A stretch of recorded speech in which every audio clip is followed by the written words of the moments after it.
हो ल गाइस, ल हेरोस् जङ्गल जङ्गल। अब प्योर नेचरकै पानी हामी थाप्ने हो। प्योर नेचर पानी ल।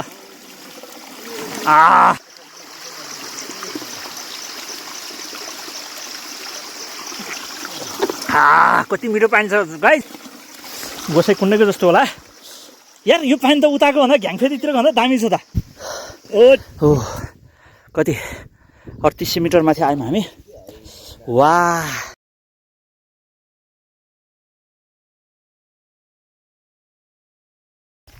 हामीले चाहिँ नि है एउटा इन्भाइरोमेन्टको लागि हुन्छ है ल।